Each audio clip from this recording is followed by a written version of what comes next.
Bonjour à toutes et à tous, bienvenue sur le plateau télévisé de West Industrie, le salon de la sous-traitance industrielle en Bretagne, Pays de la Loire. Nous sommes réunis à Rennes depuis mardi et jusqu'à jeudi autour de 250 exposants de la filière et de ce plateau télévisé où j'ai le plaisir d'accueillir tout au long de la journée des acteurs économiques pour évoquer ensemble les grands sujets qui touchent à l'industrie et évoquer aussi le devenir d'un certain nombre de filières.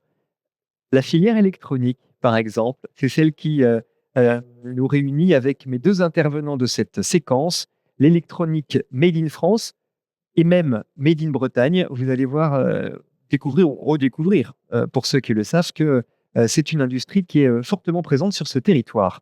Pour en échanger, Laurent Aguenier, merci d'être avec nous. Bonjour Laurent. Vous êtes programme manager industrie 4.0 et référent process électronique chez WeNetwork. WeNetwork, centre de ressources technologiques dédié à l'électronique précisément, aux objets connectés et à l'industrie 4.0. WeNetwork accompagne les entreprises de la start-up à l'ETI pour accélérer et sécuriser leurs process industriels. De quelle manière, par exemple, WeNetwork intervient basé à Angers, intervenez-vous auprès des entreprises?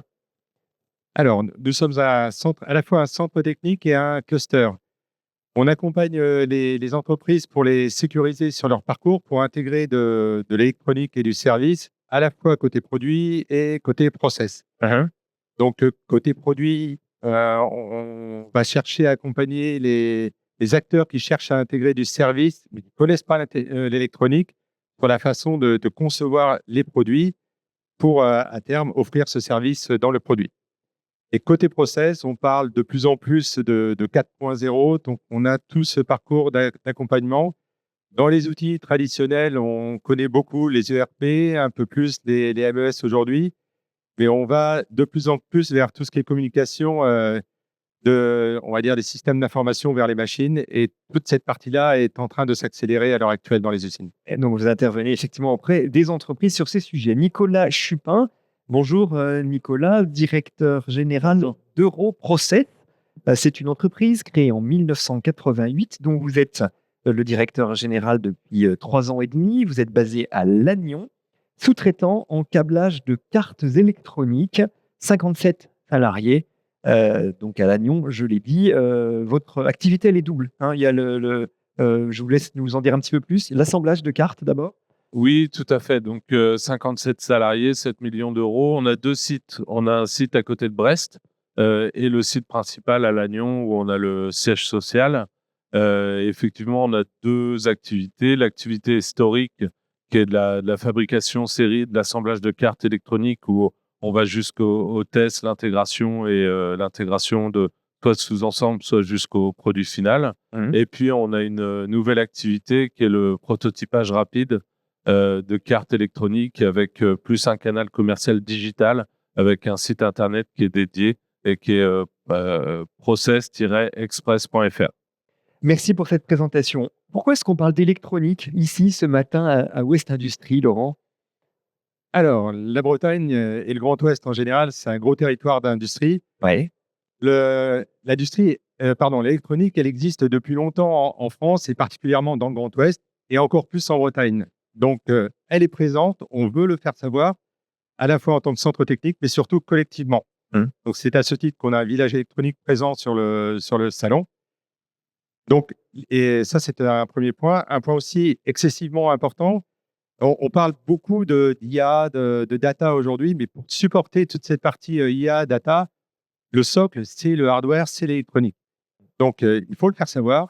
Il faut faire savoir qu'on a ces compétences ici en France et qu'on est prêt à adresser tous ces besoins. Oui, c'est une filière stratégique essentielle au regard des enjeux de transition numérique. Septième filière stratégique. Qu'on évoque, transition numérique, qu'on évoque beaucoup lors de ce salon, évidemment. Nicolas, vous confirmez, alors il y a vous, et puis il y a beaucoup d'entreprises, il y a un tissu d'entreprises aujourd'hui encore, ici en Bretagne notamment. Oui, tout à fait. Alors tout ça, c'est lié à un historique aussi, hein. Il y a un héritage quelque part. Il y a des grands groupes français historiques comme France Télécom, le CNET, des gens comme Alcatel On se rappelle qu'au début des années 2000, il y avait quand même 3 sites majeurs en France qui fabriquaient même de la téléphonie.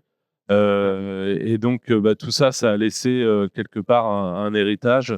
Et effectivement, maintenant, on peut retrouver des acteurs, des acteurs qui font partie du top 10, top 20 européen, voire qui sont dans le classement mondial. On retrouve des grands groupes, on retrouve des ETI, on retrouve des PME. Et tout ça aussi, il y a un écosystème, il y a des écoles d'ingénieurs. Peut-être qu'on y reviendra un peu Absolument. tout à l'heure. Voilà, donc c'est tout cet écosystème qui est en place dans le Grand Ouest, Pays de la Loire, Bretagne, notamment. Un écosystème avec quelles compétences on a su préserver et faire fructifier les savoir-faire français en matière d'électronique. Aujourd'hui, on sait encore à peu près tout faire. Alors, c'est une grosse question. Dans les années 80, on était parmi les leaders mondiaux, sinon peut-être le leader mondial en termes de compétences, à la fois pour le développement et pour la fabrication. Aujourd'hui, à tous les niveaux, donc de bac jusqu'à bac plus 5, on a ce besoin en compétences qu'on cherche à adresser pour le développer. Les entreprises ont des besoins. Nicolas pourra probablement en reparler. Bien sûr. Le sujet de l'électrification est omniprésent et pour adresser ces questions, par exemple autour de l'électronique de puissance, on a besoin de compétences, voire de nouvelles compétences. Donc, on les adresse via les écoles. Alors, classiquement, on parle beaucoup des écoles d'ingénieurs, mais encore une fois, les besoins vont du bac au bac plus 5. Et on a, dans le Grand Ouest en général et en Bretagne en particulier, on a des écoles qui permettent d'adresser ces besoins. On va y revenir sur les écoles et les entreprises. Quelle grande famille, quel grand type de profil d'entreprise aujourd'hui dans ce secteur électronique? Alors, Nicolas en a parlé, un Thales, un Safran. Après, on a des EMS dont les noms sont peut-être un peu moins connus, mais on pourrait parler d'un Acro, d'un Neolan. Je ne vais pas faire de publicité parce que nous, on est absolument neutre. Ouais. Mais on a besoin de compétences aujourd'hui par rapport au marché, qui sont présents, qui existent et qui ont des besoins. Comment évolue votre entreprise Europrocess aujourd'hui sur ces problématiques effectivement de compétences nouvelles, de recrutement et d'évolution technologique aussi? Tout à fait. Alors, il faut savoir que les entreprises, suivant leur secteur d'activité, ont différents besoins. Il y a des grands donneurs d'ordre, effectivement, les Thales, les Safran, les XAIL, et il y a ceux qui font du design et qui ont besoin d'ingénieurs de conception, d'ingénieurs hardware. C'est vrai que dans les écoles d'ingé, ils font à la fois du logiciel et à la fois du hard. Peut-être qu'à un moment donné, dans les carrières, le soft pouvait paraître un peu plus sexy ou je sais pas, mais c'est vrai que le hard a été un petit peu peut-être délaissé. Et il y a, je pense que franchement, il y a une ouverture au niveau des élèves, des étudiants. Voilà, penchez-vous sur la question. Oui. Le hardware, ça ouvre quand même beaucoup d'opportunités. Et il n'y a pas de soft, il y a pas de logiciel embarqué sans carte électronique. Donc, il faut des concepteurs de cartes électroniques, il faut des routeurs aussi. Il faut des personnes qui font de la CAO. Et là, on a quand même un vivier d'écoles assez connues comme l'INSA à Rennes, l'ISEN à Brest, il y a l'ENSAT à Lannion également. Voilà. Et pour ce qui est des entreprises de sous-traitance, nous, notre métier, c'est pas de faire de la conception de cartes. Nous, c'est de faire de l'assemblage de cartes. Et là, on a besoin d'autres compétences. Et là, il y a une école de formation à Redon qui est l'ETSI, notamment, et là, qui a vraiment apporté un souffle ces 5-10 dernières années, a apporté un vivier de bac plus 2, bac plus 5. Et c'est plus là dans l'industrialisation, dans la conduite de machines, dans la programmation de machines, dans la maintenance de machines. Et c'est ça, nous, dont on a besoin dans notre métier qui est assez particulier et qui est sur l'industrie globalement, qui peut presque être considéré comme une niche. Voilà, c'est... Si je vous suis, si je vous comprends bien, vous éprouvez finalement un peu la même difficulté que d'autres secteurs industriels, métallurgie par exemple, sur une question d'image, en fait. L'informatique a pris des galons et de la valeur aux yeux des gens, et puis l'électronique considérée comme un secteur un peu moins flatteur. C'est vraiment un sujet d'image aujourd'hui et de dire non, Je pense que c'est l'électronique et c'est un métier tout aussi noble. Voilà, et je pense que l'industrie, globalement, c'est vrai qu'elle a besoin de redorer un petit peu son image en termes d'attractivité pour les plus jeunes qui rentrent dans la vie active. C'est pour ça que je pense que globalement, moi, tous mes confrères, on participe activement à accueillir les lycées, à accueillir les BTS, à accueillir les IUT, les écoles, à visiter nos usines. En plus, nous, dans l'électronique, on a la chance d'avoir des usines qui sont silencieuses, entre guillemets. C'est vrai que c'est pas le cas partout. Quand on va voilà, chez des mécaniciens, voilà, on a des usines qui sont silencieuses, enfin, chez Europrocess, il y a aussi beaucoup de luminosité. Oui, les conditions de travail qui sont voilà, plutôt agréables. qui sont plutôt confortables en termes d'atmosphère. Et puis, c'est vrai qu'on va de plus en plus vers des métiers qui sont techniques. Voilà, il y a il y a de plus en plus de machines d'automatisation. Donc, faut savoir programmer ces machines, faut savoir faire leur maintenance, et puis faut savoir automatiser les process, améliorer les process. L'amélioration continue. Il faut aussi des techniciens. Il y a pas que besoin d'ingénieurs, il y a aussi besoin de techniciens. Vous confirmez, Laurent, alors à la fois cette problématique d'image et puis ce besoin d'attirer des jeunes vers les entreprises, mais avant ça, vers les centres de formation, et donc de développer l'offre de formation sur le territoire. Alors oui, absolument, il y a cette question d'image. Pour le petit clin d'œil, on est rattaché à la convention de la métallurgie aujourd'hui. Ah. On voudrait que cette filière soit, et on cherche à ce que cette filière soit absolument reconnue. Prenne son indépendance et Voilà, elle est reconnue comme filière stratégique. Donc oui, c'est un sujet important. Cette visibilité propre auprès des étudiants et aussi auprès du grand public. Donc oui, on a cette question d'image que l'on travaille. Nous aussi, on a cette mission nous aussi, Centre Technique, on a cette mission de diffusion auprès des écoles, auprès des jeunes. C'est-à-dire qu'on n'intervient pas uniquement bac et après bac, mais dès le plus jeune âge pour faire connaître cette filière et les métiers. Des métiers propres, des métiers sympathiques en termes de confort de travail, des métiers intéressants. On touche le produit et puis on peut se rendre compte de l'usage aussi derrière. Donc, tout le monde a un téléphone, vous voyez, je l'ai devant moi, mais c'est le premier outil sur lequel on a de l'électronique embarquée. Aujourd'hui, l'offre de formation, elle est sur le territoire en Bretagne. Alors, vous avez cité Redon, elle est construite, elle est suffisante et elle trouve ses candidats, elle trouve ses étudiants. On a je vais te laisser compléter largement. Oui, allez, réponse à deux, allez-y, Laurent. C'est l'industriel qui a le besoin à la base, un centre technique comme le nôtre, il cherche à répondre aux besoins des industriels. C'est-à-dire que vous avez sur le marché des offres présentes que l'industriel pourra mobiliser. Vous avez aussi des offres qui ne sont pas existantes. Nous, Centre Technique, par exemple, on intervient pour répondre à ces besoins des industriels. Donc concrètement, vous avez des formations existantes classiques, il y a bac et après. Vous avez des formations professionnelles ultérieures pour les gens qui sont déjà en activité, qui veulent compléter, pour basculer d'un niveau bac à bac plus 2 ou encore plus loin, bac plus 5. Et on construit à côté des formations sur mesure par rapport aux besoins des entreprises, soit côté produit, soit côté process. Et vous avez compris que c'est en pleine évolution côté usage. Et c'est là qu'il faut qu'on cherche à répondre pour familiariser à toutes ces questions techniques.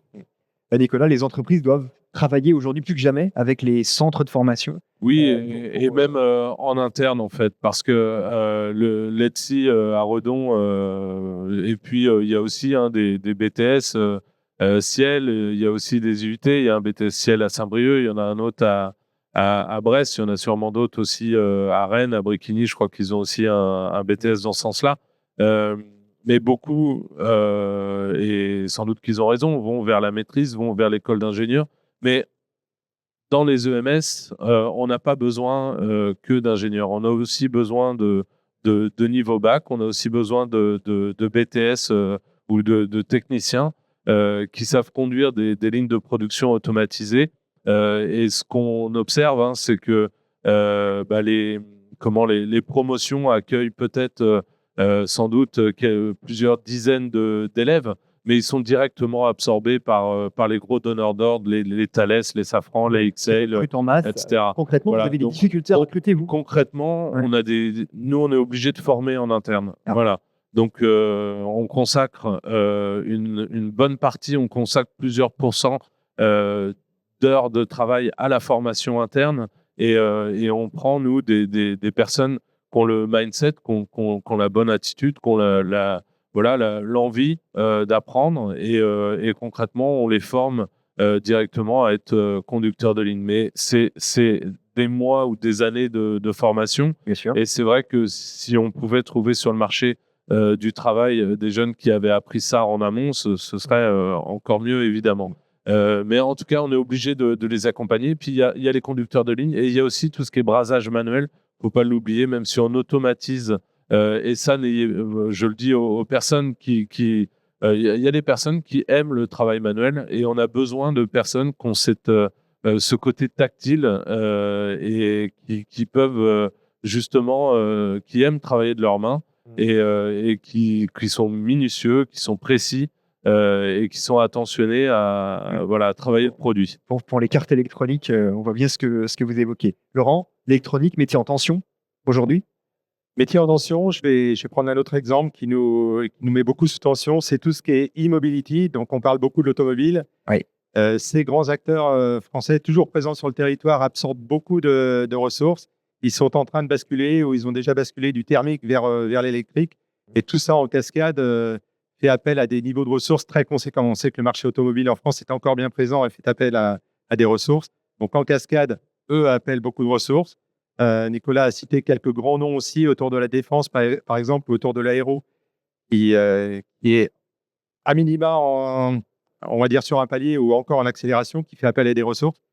Et dans cette chaîne, on a des fabricants, et il ne faut pas se tromper, on a des ressources qui sont plus ou moins communes, ou tout au moins qui ont le sens du produit et du process, qui peuvent assez facilement basculer d'une entreprise à une autre. Donc oui, on est sous tension aujourd'hui. Oui, il faut qu'on se montre, qu'on montre que c'est un métier sympa, des entreprises sympas et qu'on touche le produit et le process. Et fondamentalement utile. Utile. Hein, Si on en est là aujourd'hui, c'est aussi parce que on a sévèrement désindustrialisé dans ce pays et qu'en particulier l'électronique, pendant pas mal d'années, on a dit que c'était plus pour nous.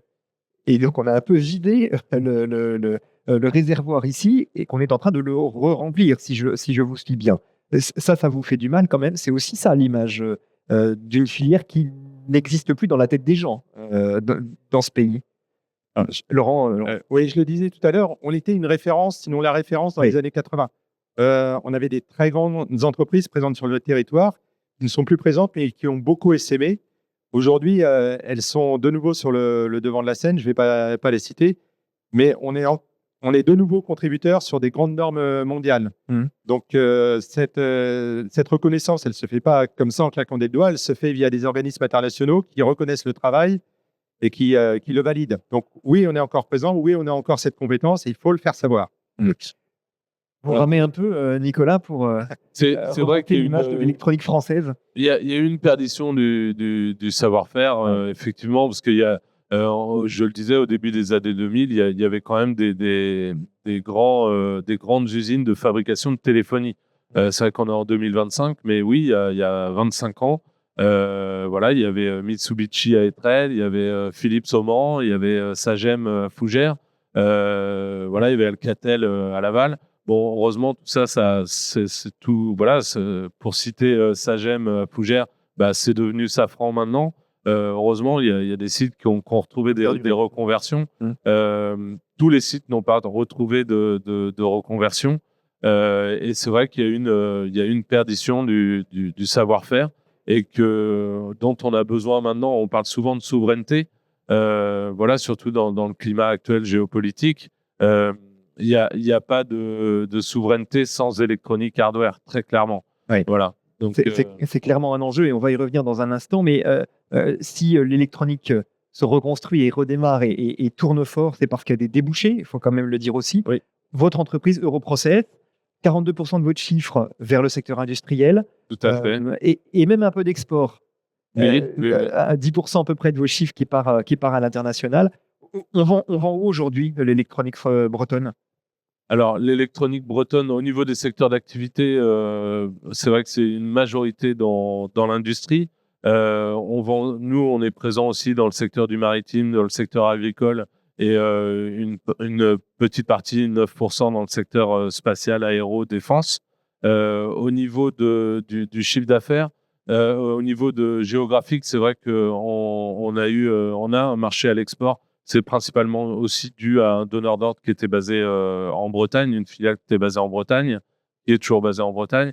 Voilà. Et puis sinon, c'est dans des pays francophones comme la Suisse, comme la Belgique. Grâce à notre activité de prototypage, on peut rayonner justement à un niveau au moins francophone, quoi. Ouais, peut-être européen.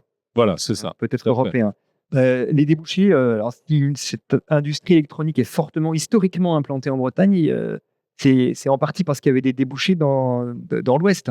On pense au Oui, maritime. oui, entre autres. Alors, si on élargit un petit peu la carte électronique en France, nous, Centre Technique, on a l'habitude de dire que la micro, elle est plutôt du côté de Grenoble. Là, pardon, La microélectronique, la pardon. microélectronique. Donc, c'est plutôt tout ce qui est composants. Et l'assemblage de cartes électroniques, le barycentre, il est plutôt dans le Grand Ouest, avec les plus grands noms, les plus grandes entreprises françaises qui sont dans un rayon de 200-250 km autour d'Angers. Et on a besoin de travailler ensemble. C'est pas l'un ou l'autre, c'est l'un et l'autre. Aujourd'hui, le focus, il est beaucoup sur les grands noms. Alors, côté donneur d'ordre ou côté fabrication micro, je vais citer ST parce qu'il est français. On a besoin des EMS. Les EMS, c'est une maille essentielle pour la fabrication de ces cartes. Voilà. Donc, on a besoin de la micro, des EMS, des bureaux d'études pour la conception. Et je pourrais citer encore d'autres secteurs d'activité comme la fabrication des PCB, donc les circuits imprimés dont on n'a pas beaucoup parlé. C'était un savoir-faire français qui est malheureusement beaucoup parti à l'étranger. Il y a encore des acteurs français présents sur le territoire et c'est tant mieux. C'est avec eux qu'on travaille, qu'on peut travailler. Ouais, on peut dire que finalement, alors surtout si on considère ces deux grands pôles français, hein, Angers, l'Anjou et puis Dauphiné, Grand Ouest et puis Dauphiné, région de Grenoble, où ça, voilà, c'est important. On a là un tableau paysage économique qui permet de répondre à cet enjeu de réindustrialisation et de souveraineté. Double enjeu très important dans cette filière. Oui, on parlait marché. Donc, la partie consumer, il ne faut pas se tromper, elle est aujourd'hui très clairement en Asie. Et Nicolas l'a dit. Électronique grand public. Oui, électronique grand public. Par Ouais. contre, l'industrie, on a besoin de cette électronique dans l'industrie.